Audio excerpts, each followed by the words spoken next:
Hi hello ನಮಸ್ತೆ, ನಾನು ನಿಮ್ಮ ಆಶೀಶ್. ಇವತ್ತು ಕೃಷ್ಣನ ಐಸ್ನ ಪೆನ್ಲೆ ಡ್ರಾಯಿಂಗ್ ಮಾಡ್ತಾಯಿದ್ದೀವಿ. ಪೆನ್ಲೆ ಮಾಡೋಕ್ಕಿಂತ ಮುಂಚೆ ಪೆನ್ಸಿಲ್ಲೇ ಅದರದ್ದು ಔಟ್ಲೈನ್ ಹಾಕೊಳ್ಳೋಣ. ನೋಡಿರಿ ಯಾವ ರೀತಿ ಔಟ್ಲೈನ್ ಹಾಕೋತಾ ಇದ್ದೀನಿ ಅಂತಂದು. ಯಾವಾಗಲೂ HB ಪೆನ್ಸಿಲ್ ಅಥವಾ 2H ಪೆನ್ಸಿಲ್ ಔಟ್ಲೈನ್ ಹಾಕೋಬೇಕು. ಮೆಕ್ಯಾನಿಕಲ್ ಪೆನ್ಸಿಲ್ ಇದ್ದರೂ ಸಹ ನೀವು ಮೆಕ್ಯಾನಿಕಲ್ ಪೆನ್ಸಿಲಿಂದ ಔಟ್ಲೈನ್ ಹಾಕೋಬಹುದು. ನಾನು ಇವಾಗ ಲೆಫ್ಟ್ ಐನ ಮಾಡ್ತಾಯಿದ್ದೇನೆ. ನೋಡ್ಕೊಳ್ಳಿ, ನೀಟಾಗಿ ಎಷ್ಟು ಟೈಮ್ ಕೊಟ್ಟು ಎಷ್ಟು ರೆಫರೆನ್ಸ್ ನೋಡಿಕೊಂಡು ಪೇಷನ್ಸ್ಲೇ ನೀವು ಎಷ್ಟು ನೀಟಾಗಿ ಮಾಡ್ತಿರಲ್ಲ ಅಷ್ಟೇ ನೀಟಾಗಿ ಔಟ್ಲೈನ್ ಬರುತ್ತೆ. ನೀವು ಜಾಸ್ತಿ ಅವಸರ ಮಾಡಿಬಿಟ್ಟು ಜಲ್ದಿ ಆಗಬೇಕು ಅಂತಂದು ಜಲ್ದಿ ಮಾಡೋಕ್ಕೆ ಹೋಗಬೇಡಿ. ನೀಟಾಗಿ ಪೇಷನ್ಸ್ಲೇ ರೆಫರೆನ್ಸ್ ನೋಡಿ, ಯಾವ ರೀತಿ ರೆಫರೆನ್ಸಲ್ಲಿ ಇರುತ್ತಲ್ಲ ಅದೇ ರೀತಿ ಔಟ್ಲೈನ್ ಹಾಕ್ಕೊಳ್ಳೋಕ್ಕೆ ಟ್ರೈ ಮಾಡಿ. ನೋಡಿ, ಇದು ಐಬ್ರೋ ಪಾರ್ಟ್. ನಾನು ವಿಡಿಯೋ ಲೆಂದಿ ಆಗುತ್ತೆ ಅಂತಂದು 2x ಇಟ್ಟು ವಿಡಿಯೋ ಮಾಡಿದ್ದೇನೆ. ನೋಡಿ, ನೀಟಾಗಿ ಸ್ಲೋ ಆಗಿ ಮಾಡ್ತಾಯಿದ್ದೇನೆ. ನೀವು ಸಹ ಇದೇ ರೀತಿಯಲ್ಲಿ ಪ್ರಾಕ್ಟೀಸ್ ಮಾಡಿ. ಇದು ನೋಸ್ ಪಾರ್ಟ್ ಲೈಟಾಗಿ.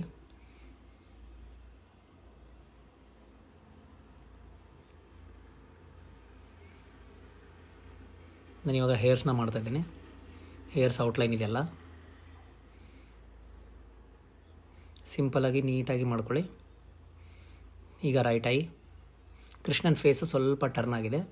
ಆ ರೀಸನಿಂದ ಒಂದು ಐಬಾಲ್ ಆ ಸೈಡ್, ಇನ್ನೊಂದು ಈ ಫುಲ್ ಟೈಪಲ್ಲಿ ಬರುತ್ತೆ.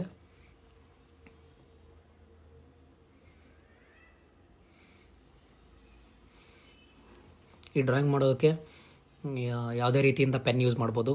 ನಾರ್ಮಲಾಗಿ ಬರ್ತಾವಲ್ಲ OX 3 rupees pen, 5 rupees pen, 10 rupees pen, Montex ಯಾವುದಾದ್ರೂ ಯೂಸ್ ಮಾಡ್ಬೋದು.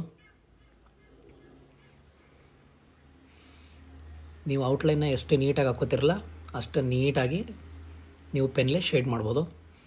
ಔಟ್ಲೈನ್ ತಪ್ಪಾಗಿ ಬಂತು ಅಂತಂದರೆ ನಿಮ್ಮ ಡ್ರಾಯಿಂಗ್ ಸಹ ಸ್ವಲ್ಪ ಶೇಡ್ ಆಗಿಬಿಡುತ್ತೆ, ಕರೆಕ್ಟಾಗಿ ಆಗೋಲ್ಲ.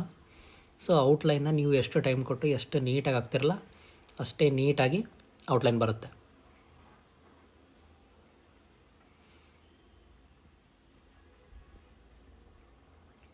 ನೋಡಿರಿ, ನಾನು ಇವಾಗ ಐಬ್ರೋಸ್ನ ಕಂಪ್ಲೀಟ್ ಮಾಡ್ಕೊಂಡಿದ್ದೇನೆ.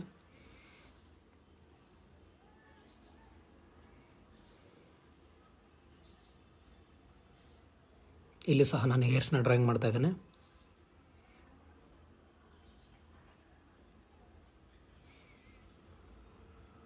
ಕೃಷ್ಣನ್ ಫೇಸ್ ಆಗಿರಲಿ, ರಾಧನ್ ಫೇಸ್ ಆಗಿರಲಿ, ಅಥವಾ ಯಾವುದೇ ರೀತಿ ಇನ್ನಿತರ ಗಾಡ್ಸ್, ನಾರ್ಮಲ್ ಹ್ಯೂಮನ್ಸ್ ಫೇಸ್ ಆಗಿರಲಿ, ಯಾವಾಗಲೂ ಐಸ್ ಮತ್ತು ಹೇರ್ಸ್ ವೆರಿ ಇಂಪಾರ್ಟೆಂಟ್. ನಾನು ಅದಕ್ಕೆ ಇವತ್ತು ಜಸ್ಟ್ ಒಂದು ಕೃಷ್ಣನ ಐಸ್ ಮತ್ತು ಹೇರ್ಸ್ನ ಲೈಟಾಗಿ ಮಾಡಿ ನಿಮಗೆ ತೋರಿಸ್ತಾ ಇದ್ದೇನೆ. ಈಗ ನೋಡಿ, ಕಂಪ್ಲೀಟ್ ಆಯಿತು. ಇವಾಗ ನಾನು ಪೆನ್ಲೇ ಮಾಡ್ತಾಯಿದ್ದೀನಿ. ಈ ಪೆನ್ ಇದೆಲ್ಲ ನಾವು ಚಿಕ್ಕವರಿದ್ದಾಗ ಸಿಗ್ತಿದ್ವಲ್ಲ, 20 ರೂಪೀಸಿಗೆ ಕೊಟ್ಟರೆ, ಆ ರೀತಿಯಲ್ಲಿ ಪೆನ್. ಇದೇನು ನಾರ್ಮಲ್ ಕಾಸ್ಟ್ಲಿ ಪೆನ್ ಅಲ್ಲ, ಬಟ್ ಇದರಲ್ಲಿ 10 ಕಲರ್ಸ್ ಇರ್ತವೆ. ಇದರಲ್ಲಿ ನಾನು ಎಲ್ಲ ಕಾಮನ್ ಆಗಿ ಬ್ಲೂ, ರೆಡ್ ಯೂಸ್ ಮಾಡ್ತಾರೆ ಅಂತಂದ್ರೆ ನಾನು ಇದರಲ್ಲಿ ಪರ್ಪಲ್ನ ಯೂಸ್ ಮಾಡಿ ಮಾಡ್ತಾಯಿದ್ದೀನಿ. ಇವಾಗ ನಾನು ಸಹ ಫಸ್ಟ್ ಐನ ನೀಟಾಗಿ ಔಟ್ಲೈನ್ ಹಾಕ್ಕೊಂಡು ಆಮೇಲೆ ಶೇಡಿಂಗ್ ಮಾಡ್ತೀನಿ. ನೋಡಿರಿ, ಯಾವಾಗಲೂ ಐ ಒಳಗೂ ಸಹ ಕಂಪಲ್ಸರಿ ಕಂಪ್ಲೀಟಾಗಿ ವೈಟ್ ಬಿಡೋಕ್ಕೆ ಹೋಗಬಾರ್ದು. ಅದನ್ನು ಸಹ ಲೈಟಾಗಿ ಶೇಡ್ ಮಾಡಬೇಕು. ಈಗ ಮುಂದೆ ಬರುತ್ತೆ ನೋಡಿ, ನಾನು ತೋರಿಸ್ತಾ ಇದ್ದೀನಿ ಅದನ್ನು.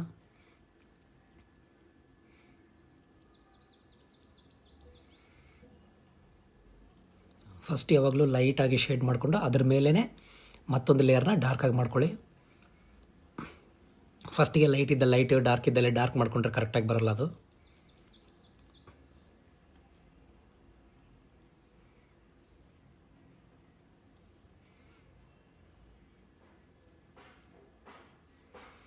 ಈ ರೀತಿಯಲ್ಲಿ ನೀಟಾಗಿ ಹೆಚ್ಚು ಟೈಮ್ ಕೊಟ್ಟು ಅಬ್ಸರ್ವೇಷನ್ನ ಮಾಡಿಕೊಂಡು ಡ್ರಾಯಿಂಗ್ನ ಮಾಡಿ. ಪೆನ್ನಾಗಲಿ ಪೆನ್ಸಿಲ್ ಆಗಲಿ, ಪೆನ್ ಯಾವುದೇ ರೀತಿಯಿಂದ ಕಷ್ಟ ಇಲ್ಲ. ಪೆನ್ನು ಸಹ ಈಸಿ. ಒಂದು ಸತಿ ಔಟ್ಲೈನ್ ಹಾಕಿದ ಮೇಲೆ ಅದನ್ನು ನೀಟಾಗಿ ಮಾಡ್ಬೋದು. ಈಗ ಪೆಟಲ್ಸ್ನ ಮಾಡ್ತಾಯಿದ್ದೀನಿ.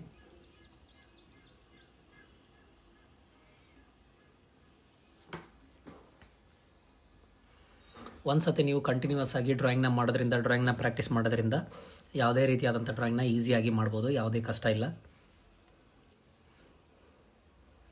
ನೋಡ್ರಿ, ನೀವು ಸಹ ಇದನ್ನು ಡ್ರಾಯಿಂಗ್ ಮಾಡಬೇಕಂತಂದರೆ ಜಸ್ಟ್ ಪೇಪರ್ ಆ್ಯಂಡ್ ಪೆನ್ ತೊಗೊರಿ. ನಾನು ಮಾಡಿದ ರೀತಿಯಲ್ಲಿ ಒಂದು ಸತ ನೋಡಿಕೊಂಡು ನೀಟಾಗಿ ಟ್ರೈ ಮಾಡಿ, ಖಂಡಿತ ಬಂದೇ ಬರುತ್ತೆ.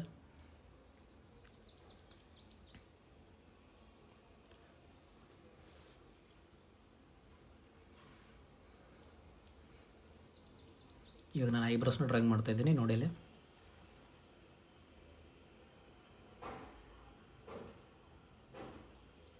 ಐಬ್ರೋಸ್ ಡಾರ್ಕ್ ಆಗಿರುತ್ತೆ ಅಂತ ಡಾರ್ಕ್ ಆಗಿ ಮಾಡಬೇಕು. ಎಲ್ಲಿ ಡಾರ್ಕ್ನೆಸ್ ಇರುತ್ತೆ, ಎಲ್ಲಿ ಲೈಟ್ನೆಸ್ ಇರುತ್ತೆ ಅದನ್ನು ಅಬ್ಸರ್ವ್ ಮಾಡಿ ಮಾಡೋದ್ರಿಂದ ನಿಮ್ಮ ಡ್ರಾಯಿಂಗ್ ರಿಯಲಿಸ್ಟಿಕ್ ಆಗಿ ಮತ್ತು ನೀಟಾಗಿ ಕಾಣುತ್ತೆ. ನೋಡಿರಿ ಐಬ್ರೋಸ್ ಡಾರ್ಕ್ ಇದ್ದಾವೆ, ಸೊ ನಾನು ಐಬ್ರೋಸ್ನ ಡಾರ್ಕ್ ಮಾಡ್ತಾಯಿದ್ದೀನಿ. ಈ ಶೇಡಿಂಗ್ನ ಲೈಟಾಗಿ ಮಾಡಿಕೊಂಡು ಅದರ ಮೇಲೆ ಡಾರ್ಕ್ ಮಾಡ್ತಾಯಿದ್ದೀನಿ. ಡೈರೆಕ್ಟಾಗಿ ಡಾರ್ಕ್ ಮಾಡ್ತಾ ಇಲ್ಲ ನಾನು.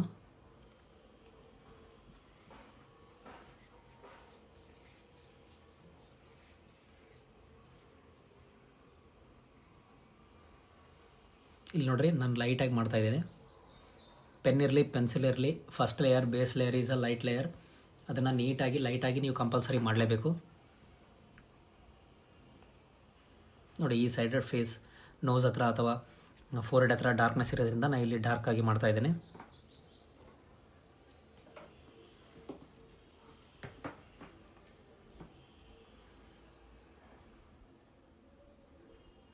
ಡಾರ್ಕ್ ಮತ್ತು ಲೈಟ್ ಎರಡು ಕಾಂಬಿನೇಷನ್ ಕರೆಕ್ಟ್ ಆಗಿದ್ರೇ ನಿಮ್ಮ ಡ್ರಾಯಿಂಗ್ ನೀಟಾಗಿ ಕ್ಲಿಯರಿಟಿಯಾಗಿ ಬರೋದು.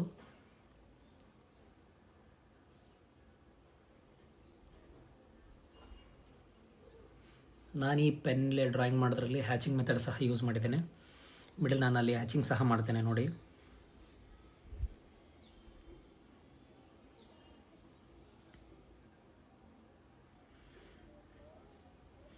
ಈಗ ಐಬಾಲ್ ಇರುತ್ತಲ್ಲ, ಐಬಾಲಲ್ಲಿ ಸಹ ನೀವು ಕಂಪಲ್ಸರಿ ವೈಟ್ ಡಾಟ್ ಇರುತ್ತಲ್ಲ, ಆ ವೈಟ್ ಡಾಟ್ನ ರಿಫ್ಲೆಕ್ಟ್ನ ನೀಟಾಗಿ ಕಾಣೋ ರೀತಿ ಮಾಡಬೇಕು.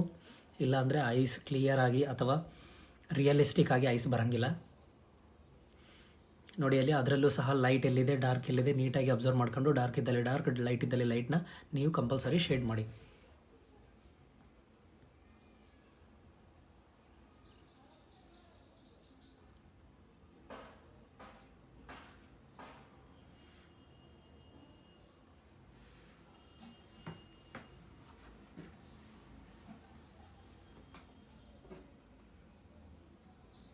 ನೋಡಿರಿ ಇದನ್ನು ಹ್ಯಾಚಿಂಗ್ ಮೆಥಡ್, ಒಂದು ಲೇಯರ್ ಆದಮೇಲೆ ಇನ್ನೊಂದು ಲೇಯರಲ್ಲಿ ಹ್ಯಾಚಿಂಗ್ ಮಾಡ್ತಾಯಿದ್ದೇನೆ ನಾನು. ಈ ರೀತಿ ಮಾಡೋದ್ರಿಂದ ಈಸಿಯಾಗಿ ಡಾರ್ಕ್ನೆಸ್ ಕಂಡು ಬರುತ್ತೆ.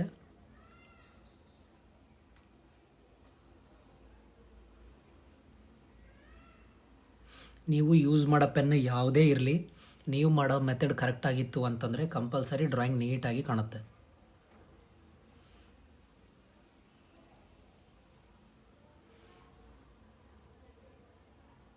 ಈ ಪೇಜನ್ನ ಲೈಕ್ ಮಾಡಿ, ಫಾಲೋ ಮಾಡಿ, ಶೇರ್ ಮಾಡಿ.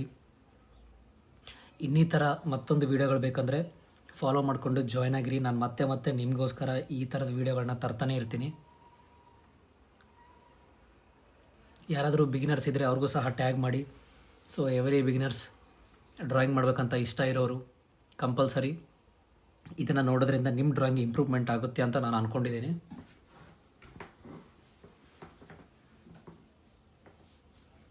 ನೋಡಿ ಲೈಟಾಗಿ ಶೇಡ್ ಮಾಡಬೇಕು. ಇಲ್ಲೆಲ್ಲ ಡಾರ್ಕ್ ಆಗಿ ಮಾಡೋಕ್ಕೆ ಹೋಗ್ಬಾರ್ದು ಸ್ಟಾರ್ಟಿಂಗೆ. ಫಸ್ಟ್ ಬೇಸ್ ಲೇಯರ್ ಯಾವಾಗಲೂ ಲೈಟ್ ಆಗಿರಲಿ.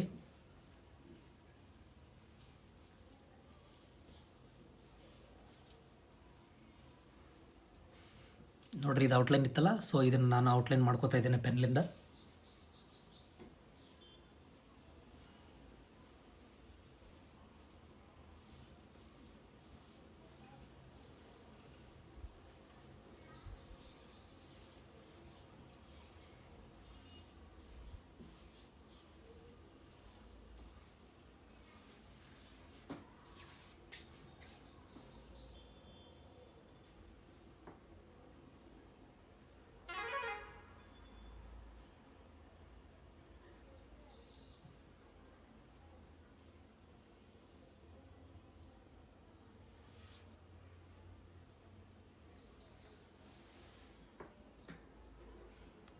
ನೀವು ನಿಮ್ಮ ರಿಫರೆನ್ಸ್ ಫೋಟೋನ ಎಷ್ಟು ನೀಟಾಗಿ ಅಬ್ಸರ್ವ್ ಮಾಡ್ತೀರಲ್ಲ ಅಷ್ಟೇ ನೀಟಾಗಿ ನಿಮ್ಮ ಡ್ರಾಯಿಂಗ್ ಬರುತ್ತೆ.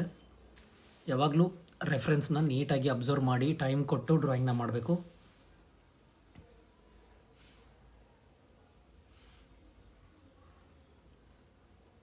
ಇವಾಗ ನೋಡ್ರಿ ನಂದು 90% ಕಂಪ್ಲೀಟ್ ಆಗಿದೆ. ಇವಾಗ ನಾನು ಹೇರ್ಸ್ ಮಾಡ್ತಾಯಿದ್ದೀನಿ. ಇನ್ನು ಉಳಿದ 10% ಇರುತ್ತಲ್ಲ ಅದು ಫಿನಿಶಿಂಗ್ ನಾನು ಲಾಸ್ಟಲ್ಲಿ ಮಾಡ್ಕೋತೀನಿ. ಏನಾದರೂ ಡಾರ್ಕ್ನೆಸ್ ಅಥವಾ ಲೈಟ್ನೆಸ್ ಹೆಚ್ಚು ಕಡಿಮೆ ಆಗಿದ್ದರೆ ನಾನು ಅದನ್ನು ಲಾಸ್ಟಲ್ಲಿ ಕವರ್ ಮಾಡ್ಕೋತೇನೆ. ಇವಾಗ ನೋಡಿ ಹೇರ್ಸ್ ಮಾಡ್ಕೋತಾ ಇದ್ದೀನಿ.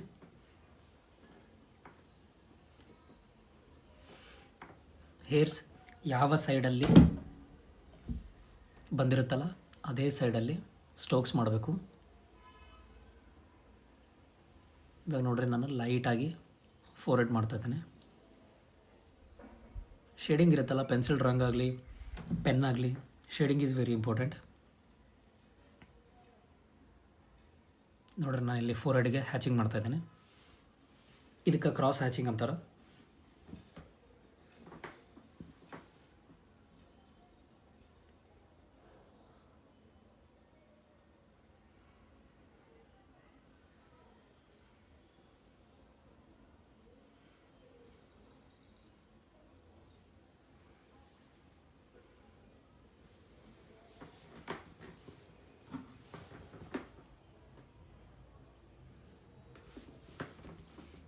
ನೋಡ್ರಿ ಈ ರೀತಿಲಿ ನೀವು ಕೃಷ್ಣನ ಐಸ್ನ ಡ್ರಾಯಿಂಗ್ ಮಾಡ್ಬೋದು.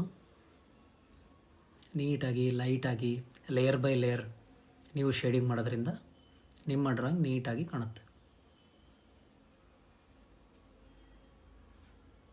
ನೀವೀಗ ಡ್ರಾಯಿಂಗ್ ಮಾಡಬೇಕಾದ್ರೆ ಭಾಳಷ್ಟು ಮೆಥಡ್ಸ್ ಬರ್ತವೆ. ಗ್ರಿಡ್ ಮೆಥಡ್ನ ಯೂಸ್ ಮಾಡಿ ಡ್ರಾಯಿಂಗ್ ಮಾಡ್ಬೋದು, ಲೂಮಿಸ್ ಮೆಥಡ್ ಯೂಸ್ ಮಾಡ್ಬೋದು, ಫ್ರೀ ಹ್ಯಾಂಡ್ ಯೂಸ್ ಮಾಡ್ಬೋದು. ಆ್ಯಕ್ಚುಲಿ ನಾನು ಹೇಳೋದೇನೆಂದರೆ ಲೂಮಿಸ್ ಮೆಥಡ್ ಅಥವಾ ಫ್ರೀ ಹ್ಯಾಂಡ್ ಮೆಥಡ್ನೇ ಭಾಳ ಟ್ರೈ ಮಾಡಿರಿ. ಈ ಗ್ರಿಡ್ ಮೆಥಡ್ ಇರುತ್ತಲ್ಲ, ಈ ಗ್ರಿಡ್ ಮೆಥಡ್ನ ಒಂದು ಸತಿ ನೀವು ಮಾಡೋದಕ್ಕೆ ಸ್ಟಾರ್ಟ್ ಮಾಡಿದ್ರಿ ಅಂತಂದಮೇಲೆ ಫ್ರೀ ಹ್ಯಾಂಡ್ ಮೆಥಡ್ನ ಆಲ್ಮೋಸ್ಟ್ ಆಲ್ ಮರ್ತಂಗೆ ಆಗಿಬಿಡುತ್ತೆ. ಮತ್ತು ಫ್ರೀ ಹ್ಯಾಂಡಾಗಿ ಟ್ರೈ ಮಾಡೋಕೆ ಹೋದರೆ ಡ್ರಾಯಿಂಗ್ಸ್ ಕರೆಕ್ಟಾಗಿ ಬರೋಲ್ಲ. ಸೊ ಅದೇ ರೀಸನಿಗೆ ನಾನು ಹೇಳೋದೇನಪ್ಪ ಅಂತಂದರೆ ಆಲ್ಮೋಸ್ಟ್ ಲೂಮಿಸ್ ಮೆಥಡ್ ಅಥವಾ ಫ್ರೀ ಹ್ಯಾಂಡ್ ಮೆಥಡೇ ಟ್ರೈ ಮಾಡಿರಿ, ಪ್ರಾಕ್ಟೀಸ್ ಮಾಡಿರಿ. ಏನಾದರೂ ನೀವು ಮುಂದೆ ಪ್ರೊಫೆಷನ್ ಆದ್ರಿ, ಏನಂತಾರೆ ಅದಕ್ಕೆ, ಕಮಿಷನ್ ಆರ್ಟ್ ವರ್ಕ್, ಆ ರೀತಿ ನೀವೇನಾದರೂ ಆರ್ಟ್ ವರ್ಕ್ ಮಾಡಬೇಕು ಅಥವಾ ನೀಟಾಗಿ ಎಲ್ಲನ ವಾಲಿಗೆ ಹಾಕೋಂಥ ಆರ್ಟ್ ವರ್ಕ್ ಮಾಡ್ತಾಯಿದ್ದೀರಿ ಅಂತಂದರೆ ಅವುಗಳನ್ನ ಮಾತ್ರ ಗ್ರಿಡ್ ಮೆಥಡ್ಲಿಂದ ಯೂಸ್ ಮಾಡಿ ನೀಟಾಗಿ ಡ್ರಾಯಿಂಗ್ ಮಾಡಿ. ಉಳಿದು ರಫ್ ಆಗಿರ್ಬೋದು, ಬೇರೆ ಏನೇ ಆಗಿರ್ಬೋದು, ಸುಮ್ಮನೆ ಪ್ರಾಕ್ಟೀಸ್ ಆಗಿರ್ಬೋದು, ಯಾವ ರೀತಿಯಿಂದ ಡ್ರಾಯಿಂಗ್ ಮಾಡ್ಬೇಕಂತಂದರೆ ನೀವು ಅದನ್ನು ಗ್ರಿಡ್ ಮೆಥಡ್ನ ಯೂಸ್ ಮಾಡೋಕ್ಕೆ ಹೋಗಬೇಡಿ. ಲೂಮಿಸ್ ಮೆಥಡ್ ಅಥವಾ free hand is a best method. ನೋಡ್ರಿ ನಾನಿವಾಗ ಇನ್ನೊಂದು ಐನ ಡ್ರಾಯಿಂಗ್ ಮಾಡ್ತಾಯಿದ್ದೀನಿ. ನೀಟಾಗಿ ಒಳಗಡೆ ಅಲ್ಲಿ ಹೇಳಿದ್ನಲ್ಲ ಅದೇ ರೀತಿಲಿಂದ ಆ ವೈಟ್ ಬಾಲಲ್ಲಿ ಬ್ಲ್ಯಾಕ್ ಬಾಲಲ್ಲಿ ಇನ್ನೊಂದು ವೈಟ್ ಇರುತ್ತಲ್ಲ ಅದು ಸಹ ಶೇಡ್ ನೀಟಾಗಿ ಮಾಡಬೇಕು. ರಿಫ್ಲೆಕ್ಟ್ ಆ ಐ ಒಳಗೆ ರಿಫ್ಲೆಕ್ಟ್ ನೀಟಾಗಿ ಕಾಣೋ ರೀತಿ ಮಾಡಬೇಕು ನಾವು ಯಾವಾಗಲೂ.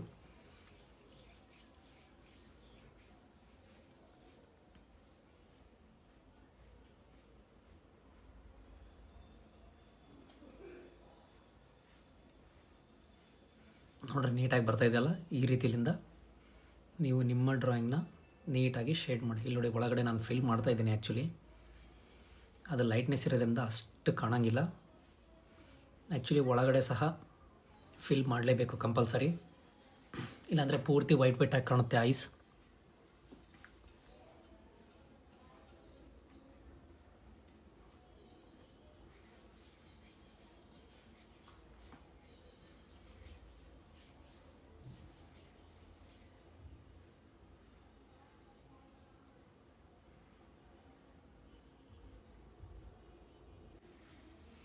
ನೋಡ್ರಿ ಈ ರೀತಿಲಿ ನೀಟಾಗಿ ಮಾಡ್ತಾ ಹೋಗಿ. ನಾನು ನೋಡ್ರಿ ಯಾವ ರೀತಿಲಿ ಲೇಯರ್ ಬೈ ಲೇಯರ್ ಮಾಡ್ತಾಯಿದ್ದೀನಲ್ಲ ಅದೇ ರೀತಿ ನೀವು ಸಹ ಲೇಯರ್ ಬೈ ಲೇಯರ್ ನೀಟಾಗಿ ಮಾಡೋದ್ರಿಂದ ಡ್ರಾಯಿಂಗ್ ನೀಟಾಗಿ ಕಾಣುತ್ತೆ. ನೋಡಿರಿ ಫಸ್ಟ್ ನಾನು ಯಾವಾಗಲೂ ಲೈಟ್ ಲೇಯರೇ ಮಾಡ್ತಾಯಿದ್ದೀನಿ, ಅದರ ಮೇಲೇ ಡಾರ್ಕ್ ಲೇಯರ್ ಮಾಡ್ತಾಯಿದ್ದೀನಿ.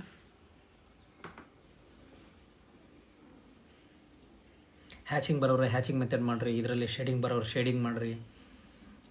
ಇಲ್ಲ ನಾನು ಫಸ್ಟ್ ಟೈಮ್ ಮಾಡ್ತಾಯಿದ್ದೀನಿ ಯಾವುದೂ ಬರಲ್ಲ ಅಂತಂದರೆ ನಾನು ಯಾವ ರೀತಿ ಮಾಡ್ತಾಯಿದ್ದೀನಲ್ಲ ಆ ರೀತಿಲಿ ನೀವು ಸಹ ಟ್ರೈ ಮಾಡಿ. ಆಮೇಲೆ ಮುಂದೆ ಬರ್ತಾ ಬರ್ತಾ ನಿಮ್ಮ ಪ್ರೊಫೆಷನ್ಗೆ ನಿಮಗೆ ಯಾವುದು ಸೂಟ್ ಆಗುತ್ತೆ ಅಥವಾ ನಿಮಗೆ ಯಾವುದು ಈಸಿ ಆಗುತ್ತೆ ಆ ರೀತಿಲಿ ನಿಮ್ಮ ಆರ್ಟ್ನ ಇಂಪ್ರೂವ್ಮೆಂಟ್ ಮಾಡ್ಕೊಳ್ಳಿ. ನೋಡಿರಿ ನಾನು ಇವಾಗ ಮತ್ತೆ ಐಬ್ರೋಸ್ನ ಡಾರ್ಕ್ ಮಾಡ್ತಾಯಿದ್ದೀನಿ.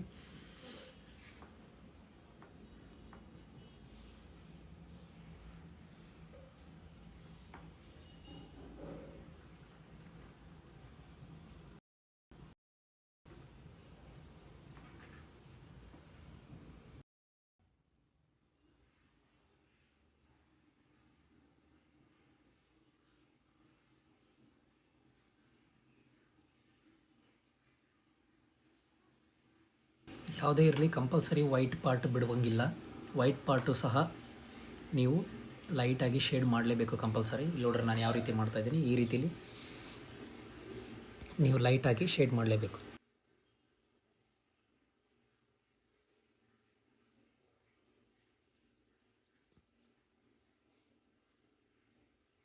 ಫೋರ್ ಹೆಡ್, ನೋಸ್ ಪಾರ್ಟ್ ಸಹ ನಾನು ಲೈಟಾಗಿ ಶೇಡ್ ಮಾಡ್ತಾಯಿದ್ದೇನೆ. ಆಮೇಲೆ ಇದನ್ನು ಡಾರ್ಕ್ ಎಲ್ಲಿ ಡಾರ್ಕ್ ಬೇಕೋ ಅಲ್ಲಿ ನೀವು ಡಾರ್ಕ್ನೆಸ್ನ ಮಾಡ್ಕೋಬೋದು. ನೀವು ಅದೇ ಫಸ್ಟ್ ಡಾರ್ಕ್ನೆಸ್ ಆಗಿ ಮಾಡ್ಕೊಂಡ್ರೆ ಅಂತಂದರೆ ಆಮೇಲೆ ಲೈಟಾಗಿ ಮಾಡ್ಕೋದು ತುಂಬ ಕಷ್ಟ.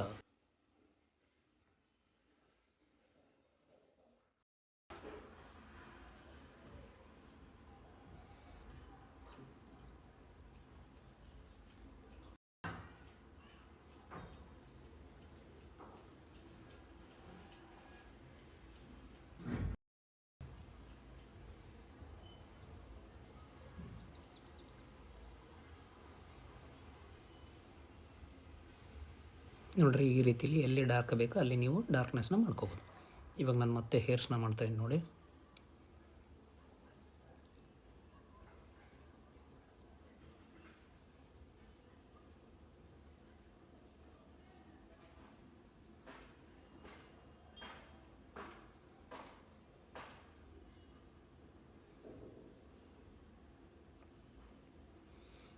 ಈ ರೀತಿಲಿ ಸ್ಟೋಕ್ಸ್ ಯಾವ ಸೈಡ್ ಬಂದಿರುತ್ತಲ್ಲ ಅದೇ ರೀತಿಲಿ ನೀವು ಹೇರ್ಸ್ನ ಮಾಡಬೇಕು. ಪೆನ್ಸಿಲ್ ಆಗಿರಲಿ, ಪೆನ್ ಆಗಿರಲಿ, ಅಥವಾ ಇನ್ನಿತರ ಯಾವುದೇ ಸ್ಕೆಚಸ್ ಆಗಿರಲಿ.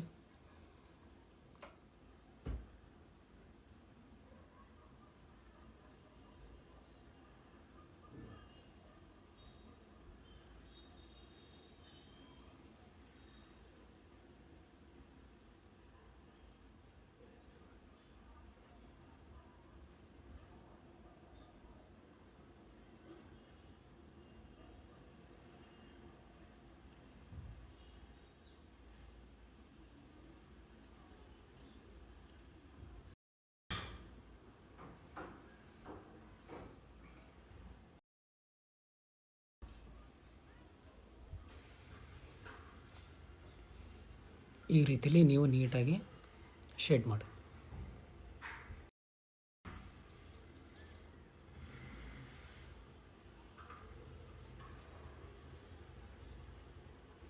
ನೋಡಿ, ಆಲ್ಮೋಸ್ಟ್ ಕಂಪ್ಲೀಟ್ ಆಯಿತು ಡ್ರಾಯಿಂಗ್. ಇವಾಗ ಎಲ್ಲಿ ಹೇಳಿದ್ನಲ್ಲ ಆಲ್ರೆಡಿ, ಎಲ್ಲಾದರೂ ಲೈಟ್ ಶೇಡಿಂಗ್ ಏನಾದರೂ ಬಿಟ್ಟಿದ್ರೆ ಅದನ್ನು ಕಂಪ್ಲೀಟ್ ಮಾಡ್ಕೋತೀನಿ ಅಂತಂದು, ಅದನ್ನು ನಾವಿವಾಗ ನೀಟಾಗಿ ಕಂಪ್ಲೀಟ್ ಮಾಡ್ಕೋಬೇಕು. ಲಾಸ್ಟಲ್ಲಿ ಎಲ್ಲ ಕಡೆ ಒಂದು ಸತಿ ಅಬ್ಸರ್ವ್ ಮಾಡಿಬಿಟ್ಟು ಎಲ್ಲಿ ಡಾರ್ಕ್ ಎಲ್ಲಿ ಲೈಟ್ ಇದೆ ಅಂತಂದು ಸ್ವಲ್ಪ ಏನಾದರೂ ಬಿಟ್ಟಿದ್ರೆ ಅದನ್ನು ನೀಟಾಗಿ ಕಂಪ್ಲೀಟ್ ಮಾಡ್ಕೊಬಿಡಿ.